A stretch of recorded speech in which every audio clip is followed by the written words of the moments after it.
welcome to Tales of Honor Podcast, a podcast dedicated to telling the true stories of every recipient of the Medal of Honor.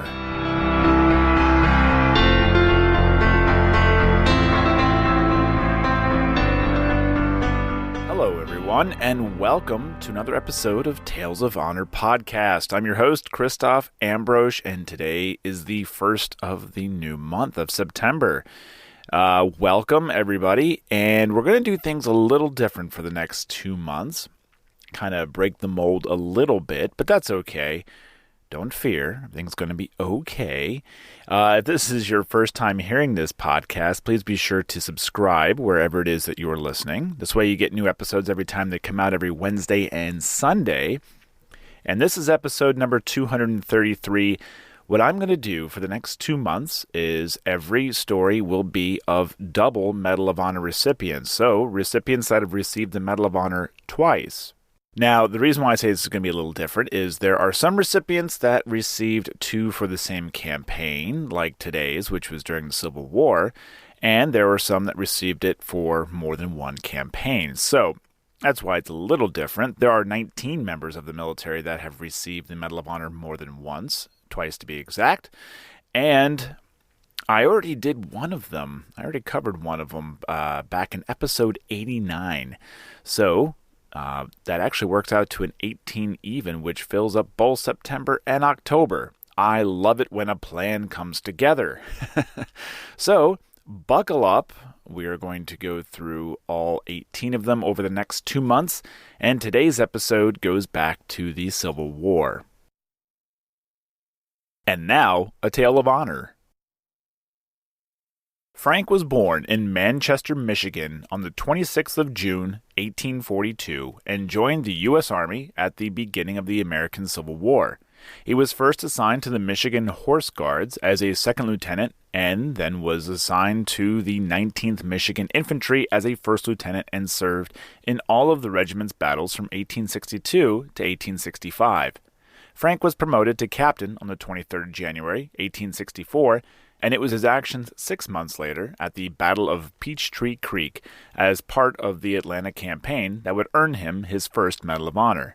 The citation reads, "Led his company in a countercharge at Peachtree Creek, Georgia, 20 July, 1864, under a galling fire ahead of his own men, and singly entered the enemy's line, capturing and bringing back 2 commissioned officers, fully armed, besides a guidon of a Georgia regiment." At the end of the war, Frank was mustered out of service and he attended Hillsdale College in Michigan until the reorganization of the regular army. He joined up again and started over as a second lieutenant with the 19th U.S. Regular Infantry. Frank would be assigned to the 5th U.S. Infantry as a first lieutenant and went on to serve with scouts during the campaigns against Sitting Bull and Crazy Horse.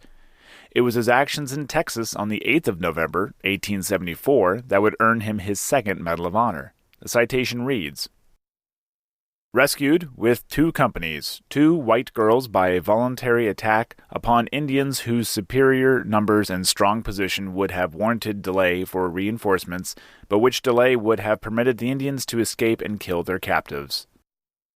2 years later, Frank's actions earned him a brevet promotion to captain, and it wasn't until the 3rd of December, 1891, 27 years after his actions in Georgia, that he would receive his first Medal of Honor.